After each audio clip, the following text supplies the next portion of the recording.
우리는 100년 만에 전염병의 확산으로 인해서 비대면으로 많은 것을 이어가야 되는 초유의 사태 속에 갇혀 있습니다. 그래서 우리의 마음속에는 우리가 가장 힘겹고 어려운 시간을 보내는 사람들이 아닌가 이런 생각을 하게 되는데, 성경을 읽으면서 우리가 배우는 바는 우리가 가장 어렵지 않고 우리보다 훨씬 어렵고 힘든 시대를 살았던 사람들이 참으로 많았다는 것, 그것을 발견하게 됩니다. 주전 722년에 북왕국 이스라엘이 아수르에 의해 망했죠. 그리고 주전 587년에 바벨론에 의해서 남왕국 유다도 패망을 했습니다. 예레미야는 요시야 왕 13년, 주전 626년부터 40년 동안 유다의 무너짐을 가까이에서 보면서 예언 활동을 했던 인물입니다. 모세는 가나안에서 애굽에서 가나안으로 가는 길에 대한 40년에서 예언 활동을 했던 인물이고, 예레미야는 반대로 가나안에서 바벨론으로, 또 한 부분은 이집트로 그렇게 가는 그 모습을 보면서 예언을 했습니다. 주전 612년 아수르가 멸망하는 것을 보면서 유다 백성들은 어떤 희망을 품었죠.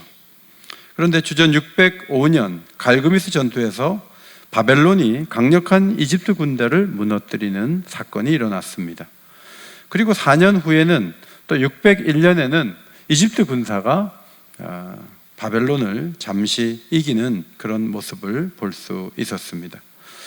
그래서 유다 백성은 이때 빨리 바벨론에 등을 돌렸는데, 이것에 분노한 느부갓네살 왕이, 바벨론 왕이 주전 597년 예루살렘을 침공하여 왕과 신하들을 사로잡았습니다.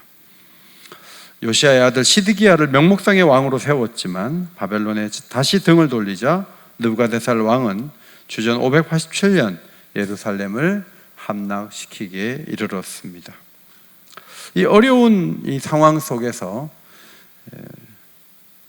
예레미야는 당시 백성들을 지탱했던 신앙의 두 기둥, 다윗 언약과 성전이 아무 의미가 없는 것처럼 그렇게 선포하였습니다. 예레미야는 사람들이 굉장히 놀라고 힘들어하고 싫어했지만 이 엄중한 경고를 보내지 않을 수 없었던 것은 하나님께서 그렇게 하겠다고 계속 말씀하셨기 때문입니다. 예레미야 4장에 보니까 나팔소리와 전쟁의 경보 소리가 들려온다, 그렇게 예레미야는 말합니다. 훈계를 받지 않는 백성을 향해서 하나님은 주민이 없는 땅으로 만들어버리겠다, 그렇게 말씀하셨습니다. 멸망시킬 자는 갑자기 오게 될 것이다. 번제와 소제를 드릴지라도 칼과 기근과 전염병으로 멸하리라. 유다 백성은 자그마치 바벨론에서 70년이나 섬겨야 한다, 그렇게 계속 말씀하셨습니다. 이 모든 일들을 전달하는 것은 선지자에게 힘든 일이었을 것입니다. 그런데 하나님은 동정심 어린 눈으로 무너지는 나라를 비웃듯이 이렇게 바라보시는 분이 아니라 무너뜨린 후에는 다시 세우실 계획을 갖고 계셨습니다.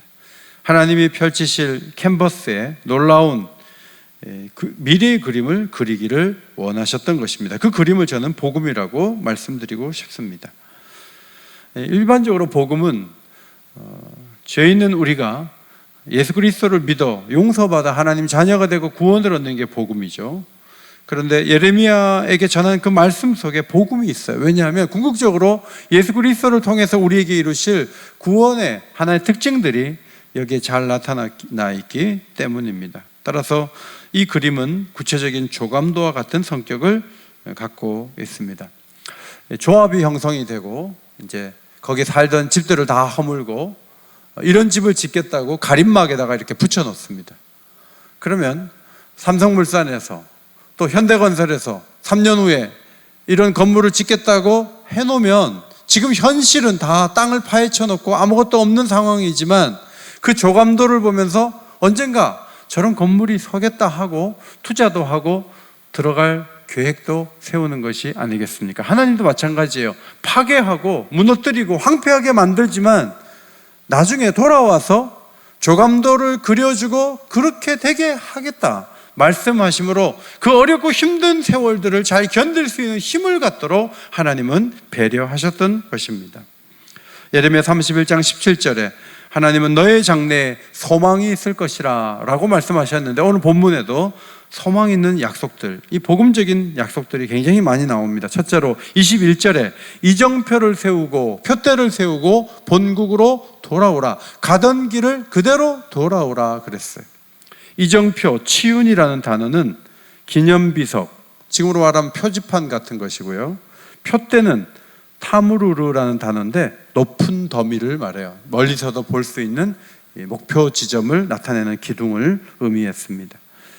이정표 중에 굉장히 중요한, 더 설명을 할 수 있는 것은 비행장에 야간에 이렇게 착륙할 수 있는 등을 켜놓으면 멀리서도 그것을 보고 접근해 들어올 수 있지 않습니까? 표대는 골프 코스에서 깃대와 같은 역할을 하는 것이다, 그렇게 이해할 수 있겠습니다. 돌아올 때 안내하는 표시를 해두면 좀 시간을 두고 돌아오는 사람들이 갈림길에서 헷갈리지 않고 에너지를 다른 데 소비하지 않고 그 이정표를 보고 잘 돌아갈 수가 있어요. 우리가 아는 대로 포로 귀환은 3차에 걸쳐 이루어졌습니다. 주전 537년 스룹바벨이 약 5만 명을 이끌고 예루살렘으로 돌아왔습니다.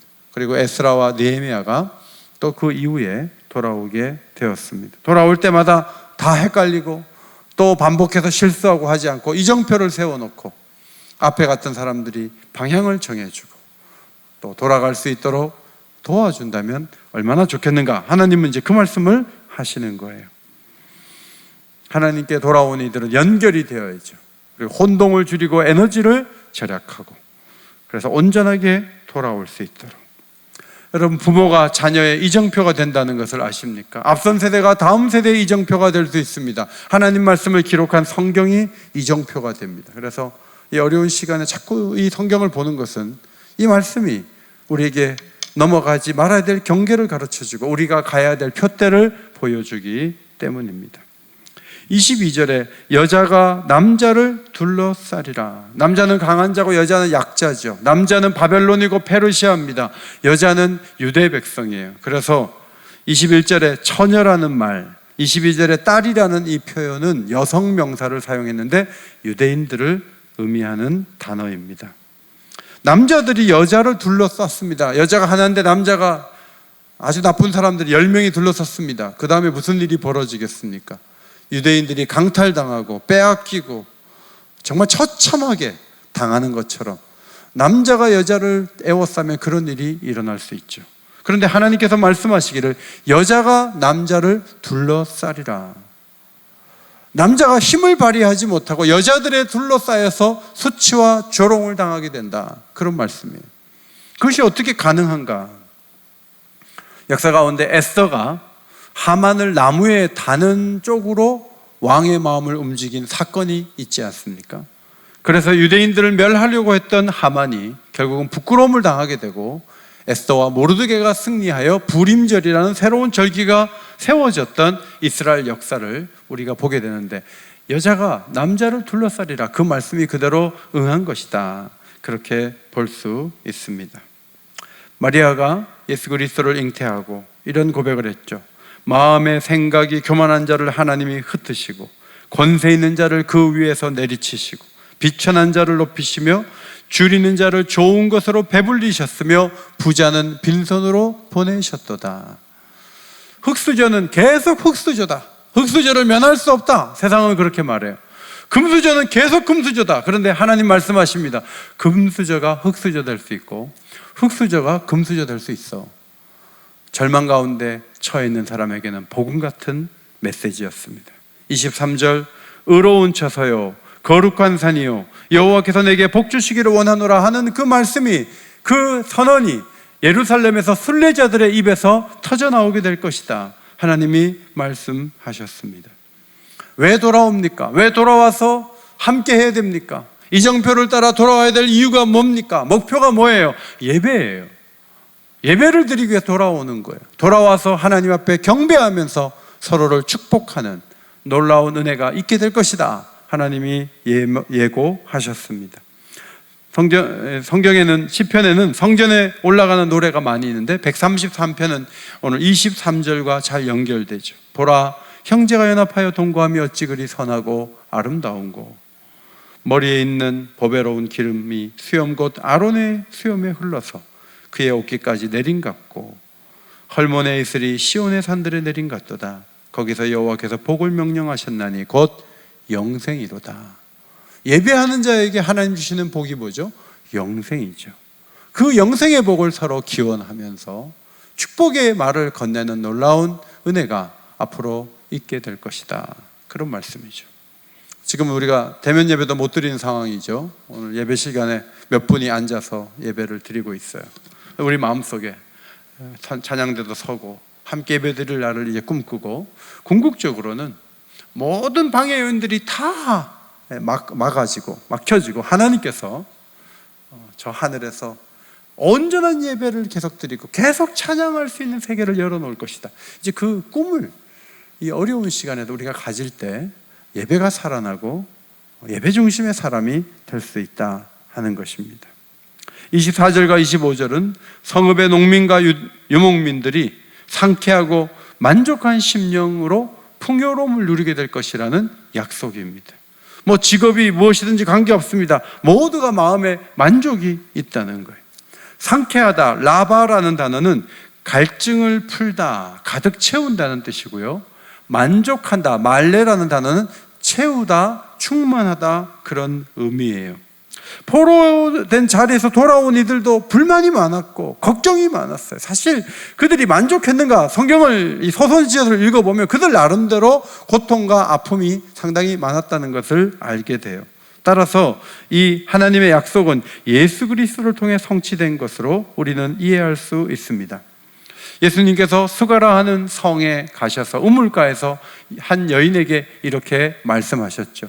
이 물을 마시는 자마다 다시 목마르려니와 내가 주는 물을 마시는 자는 영원히 목마르지 아니하리니 내가 주는 물은 그 속에서 영생하도록 솟아나는 샘물이 되리라. 남편이 5명이나 있었습니다. 그런데 지금 사는 남편도 자기 남편이 아니에요. 수가성에 아주 음란한 여자가 있었어요. 그가 남편을 계속 바꾼다 그래서 만족하는가? 사실 그렇지 않습니다. 세상에 주는 것들은 다시 또 물을 마셔야지 가람이 해결되는 그런 특징을 갖고 있지만 예수님이 주시는 만족은 영원히 누릴 수 있는 것이다 라고 말씀하셨습니다. 요한복음 7장에 보면 초막절 끝날에 예수님이 외치셨죠. 누구든지 목마르거든 내게로 와서 마시라. 나를 믿는 자는 성경의 이름과 같이 그 배에서 생수의 강이 흘러나오리라. 그 약속을 예수께서 부활 승천하신 후에 제자들이 함께 기도할 때 이루어 주셨습니다. 하나님의 영을 남종과 여종들에게 부어주시고 누구든지 주의 이름을 부르면 구원을 얻는 놀라운 역사를 하나님이 성취해 주셨습니다. 지난 금요일에 우리가 함께 기도하는 시간을 가졌습니다. 오랜만에 금요 기도회로 각자 모였는데 여러분들이 기도하니까 마음이 뻥 뚫리는 것 같습니다. 기쁨과 은혜가 밀려왔습니다. 정말 기도하니까 너무 좋습니다. 이제 그런 이야기를 하는 것을 듣고 문자로도 받았어요. 여러분, 기도할 때 왜 우리의 마음에 만족이 오죠? 물건을 산 것도 아닌데, 무슨 계약을 한 것도 아닌데 왜 우리의 마음에 만족이 오죠?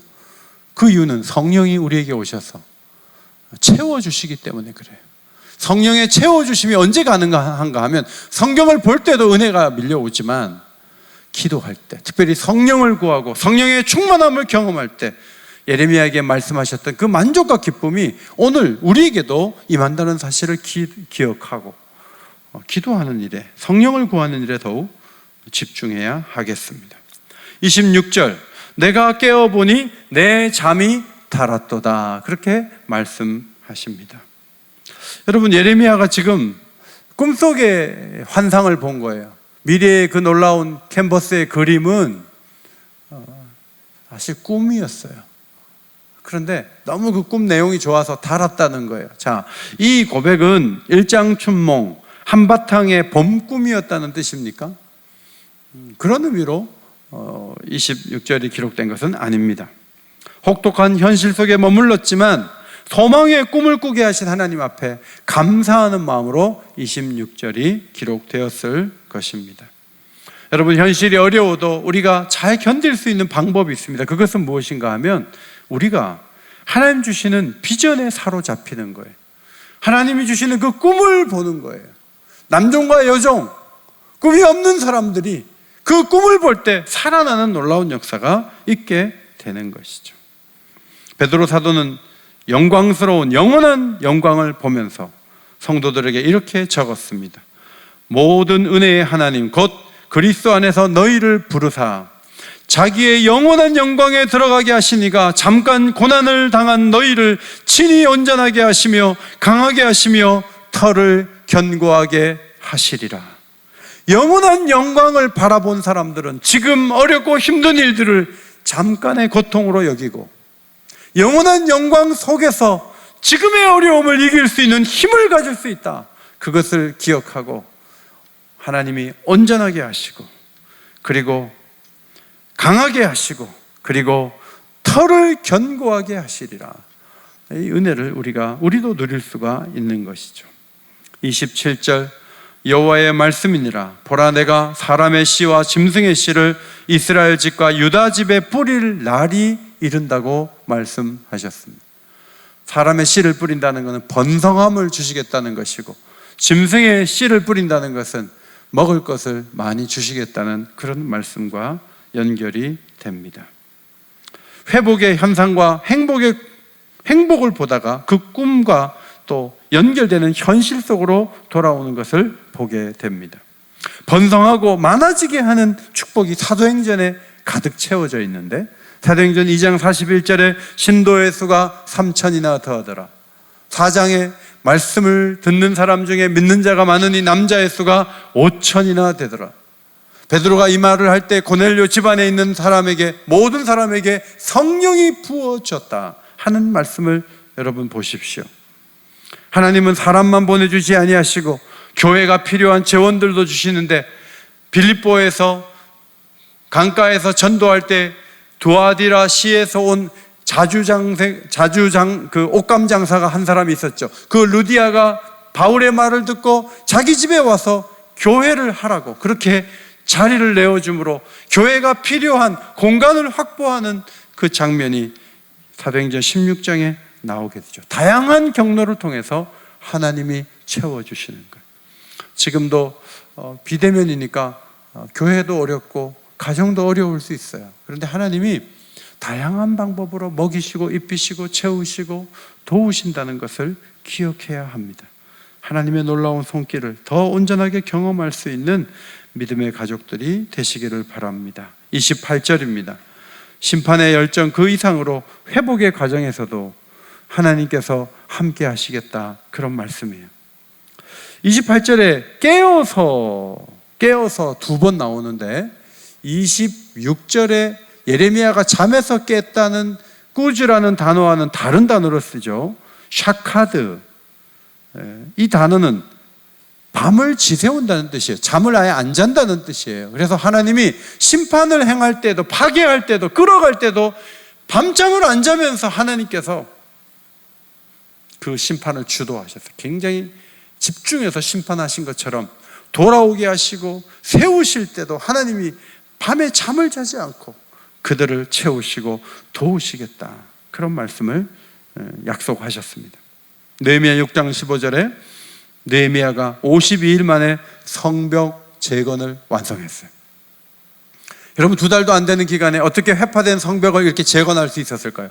하나님이 깨어서 도와주셨기 때문에 그래요. 하나님이 도우시면서 성전이 세워지고 예배가 회복되는 변화가 일어났던 것입니다. 지금은 우리의 열심은 좀 억제된 상황이죠. 그런데 우리가 이사야 선지자가 고백한 대로 만군의 여호와의 열심이 이를 이루시리이다. 하나님의 열심이 뭔가를 한다는 것을 기억합시다. 우리가 못하는 일을 하나님은 하신다. 이 믿음을 가지고 하나님을 바라봐야 하겠습니다. 그리고 29절과 30절에서 이제 죄에 대한 책임을 각 사람에게 지우시겠다는 말씀이 나오죠. 성경은 죄에 대한 책임을 두 가지로 설명을 하는데, 먼저 출애굽기 26장 39절입니다. 남은 자가 너희 원수들의 땅에서 자기 죄로 말미암아 세잔하며, 그 다음 그 조상의 죄로 말미암아 그 조상같이 세잔하리라 그랬어요. 그러니까 포로로 잡혀갈 때는 조상의 잘못 때문에도 잡혀가는 거예요. 내가 잘못한 것만 책임지는 게 아니라 남이 잘못한 것을 내가 책임져야 되는 세계가 있어요. 참 억울하지만 그런 세계가 있습니다. 그런데 두 번째 원리가 있어요. 그건 뭔가 하면 신명기 24장 16절에 기록된 대로 각 사람은 자기 죄로 말미암아 죽임을 당할 것이니라. 오늘 본문 말씀에 보니까 신포도를 먹는 사람만이 이가 실이다. 아버지가 신포도를 먹었는데 아들이 실이지는 않다. 각 사람이 자기 행위만 책임지면 된다. 이것이 새로운 세계다라고 말씀하셨습니다. 여러분, 바벨론에서 태어난 아이는 누가 잘못해서 그 고생을 합니까? 태어나면서부터 노예예요. 엄청난 고통을 안고 있지 않았겠습니까? 지금도 부모 잘못으로 인해서 자녀들이 고생하는 경우가 얼마나 많습니까?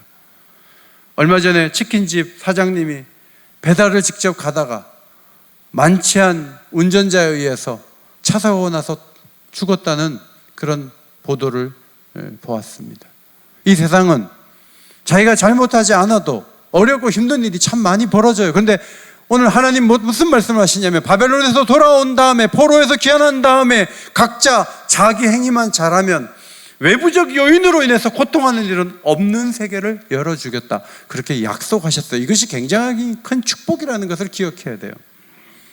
38년 된 병자를 베데스다 연못가에서 고치신 예수님께서 이런 말씀하셨죠. 내가 나았으니 더 심한 것이 생기지 않게 다시는 죄를 범하지 말라.